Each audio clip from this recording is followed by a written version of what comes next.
नमस्कार, मैं अजय यादव और आप देख रहे हैं द हिंद वॉरियर न्यूज। आज हमारा बड़ा सवाल है गुरुग्राम प्रशासन और तमाम गुरुग्राम के विधायकों से कि आज गुरुग्राम में कोरोना एक भयानक स्थिति ले चुका है।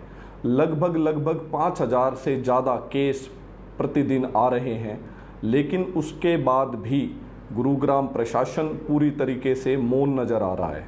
हमने कई बार कोशिश की, जो गुरुग्राम के उपायुक्त हैं यश गर्ग जी, उनसे संपर्क साधने की, लेकिन व्यस्तता के कारण वो हमें समय नहीं दे पाए, या शायद यूं कहिए कि उनके पास हमारे सवालों का जवाब ही नहीं है। मैं बड़ा सवाल करना चाहता हूं गुरुग्राम के उन विधायकों से भी कि वो जनता के, जब ये इतना कठिन समय गुरुग्राम के लिए चल रहा है, वो जनता के बीच आना ही नहीं चाह रहे हैं। शायद उनको भी पता है कि कितनी असुविधा लोगों को हो रही है।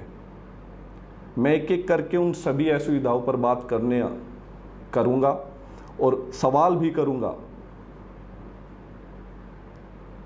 डीसी महोदय से कि हमारे शहर में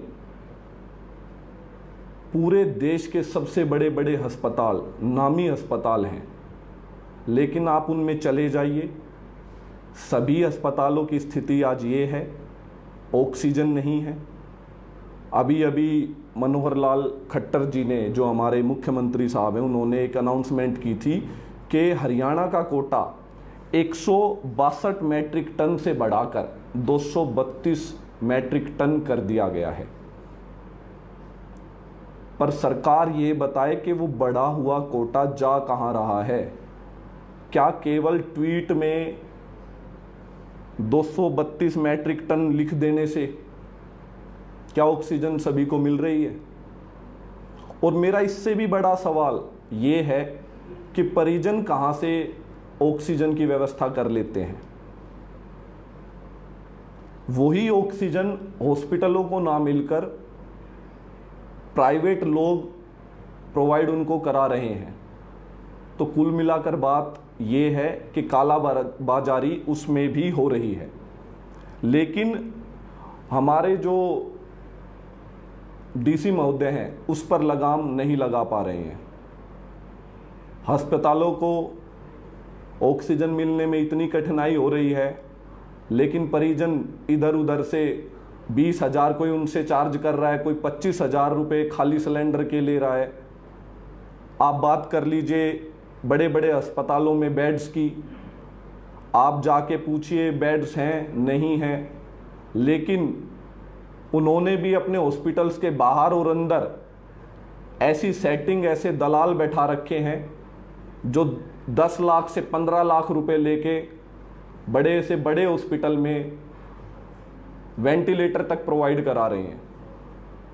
और जब ये बात हम जैसों को भी पता है, तो ये बात उपायुक्त महोदय को उनके संज्ञान में कैसे नहीं है? लेकिन वो इस कालाबाजारी को रोकने में पूरी तरीके से फेल होते नजर आ रहे हैं। मैं बात करूंगा दवाइयों की। आपने अभी देख भी रहे होंगे सोशल मीडिया प्लेटफॉर्म पे कि रेमडेसिविर नाम की जो दवाई है, उसकी इतनी ज़्यादा कालाबाजारी हो रही है। जो इंजेक्शन 2,500 रुपये में सरकार दे रही है कोविड पेशेंटों के लिए, उसकी कालाबाजारी का आलम यह है कि वही इंजेक्शन 50-50 हज़ार रुपये में ब्लैक में मिल रहा है। क्या सरकार इस बात से अवगत नहीं है? क्या प्रशासन इस बात से अवगत नहीं है? और अगर है तो वो उन पर कार्रवाई क्यों नहीं कर रहा? अभी कल ही हमारे मुख्यमंत्री महोदय ने एक नंबर जारी किया था कि कोई भी कालाबाजारी होती है तो आप इस नंबर पर कंप्लेंट कर सकते हैं। तो मैं सरकार से ये कहना चाहूँगा कि सर, ये कालाबाजारी कंप्लेंट करेंगे, उस बाद कार्रवाई आप करोगे, आप उसको रुकवाते क्यों नहीं? आप पुलिस विभाग को आदेश क्यों नहीं देते हो कि इस तरीके की जो कालाबाजारी कर रहे हैं लोग, जो भी इसमें लिप्त हैं, उन पर कड़ी से कड़ी कार्रवाई क्यों नहीं करती? और क्यों उनको कड़ी से कड़ी सजा नहीं दी जाती जिससे लोग ऐसे अपराध को अंजाम देते हैं। बात कर लीजिए चाहे शमशान घाट की। गुरुग्राम में जो आंकड़ा दिखाया जाता है उपायुक्त महोदय की तरफ से, उस आंकड़े से काफ़ी ज़्यादा मृत्यु हो रही है। शमशान घाट में हम पिछले 2 या 3 दिनों से गए भी हैं, हमने वहाँ का मंजर आपको दिखाया भी है। वहाँ पर ये कंप्लेंट भी बार बार आ रही है कि अंत्येष्टि के लिए 20 से 25 हज़ार रुपये एक व्यक्ति से लिए जा रहे हैं। और ऐसे शिकार ज़्यादातर वो हो रहे हैं जो हमारे ही राज्य में काम करने आए थे, हमारे ही जिले में काम करने आए थे, और आज किसी कारणवश इस बीमारी के वश उनका कोई परिवार का सदस्य जो मर गया है, उसकी अंत्येष्टि के लिए भी उनसे 20-20, 25-25 हज़ार रुपये लिए जा रहे हैं। क्यों नहीं डीसी महोदय उसके लिए एक निर्धारित कर देते हैं, एक फिक्स प्राइस क्यों नहीं रख दिया जाता है कि 2,000-2,500 रुपये ही लिए जाएंगे? रेट लिस्ट वहाँ क्यों नहीं लगा दी जाती है? देखिए, बोलने में और बताने में मैं आपको इतना संवेदना उनकी व्यक्त नहीं कर पा रहा हूँ, लेकिन मैं उनसे मिला हूँ, वहाँ लोग ऐसे रो रहे हैं कि जीते जी तो हमने हॉस्पिटल्स को पैसे दिए और मरने के बाद शमशान घाट में 25-25 हज़ार रुपये मांगे जा रहे हैं। कहाँ से हम इतनी भारी राशि का इंतजाम करें? हॉस्पिटल के लिए भी मैं यही कहना चाहता हूँ डीसी महोदय से कि वो उनके लिए भी रेट लिस्ट एक लगवा दी जाए कि सभी को पता हो कि इतने प्राइस में इतनी दवाओं का ये प्राइस रहेगा, इस बेड का ये खर्चा रहेगा। मनमानी नज़र आ रही है, जैसे एक लूट का मंजर चल रहा हो इस शहर में। चाहे हम बात कर लें हमारे जो एम्बुलेंस हैं, एम्बुलेंस में भी कुछ लोग ऐसे कर रहे हैं, 50-50 किलोमीटर अगर किसी को अपना शव लेके जाना है तो उसके 50-50 हज़ार, 40-40 हज़ार, 70-70 हज़ार रुपये मांगे जा रहे हैं।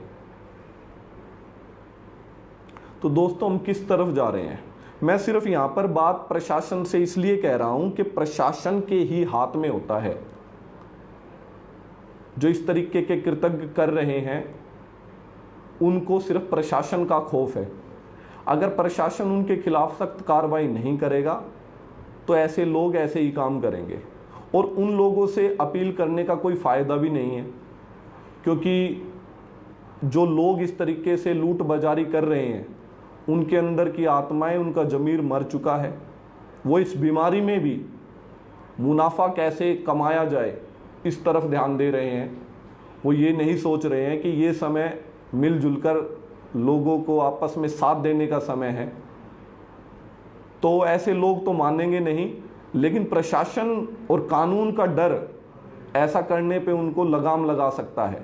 तो हम प्रशासन से यही अपील करेंगे कि वो इन सभी मुद्दों पर ध्यान दे, डीसी साहब इन सभी मुद्दों पर ध्यान दे, ताकि गुरुग्राम में लोगों की सहायता की जा सके।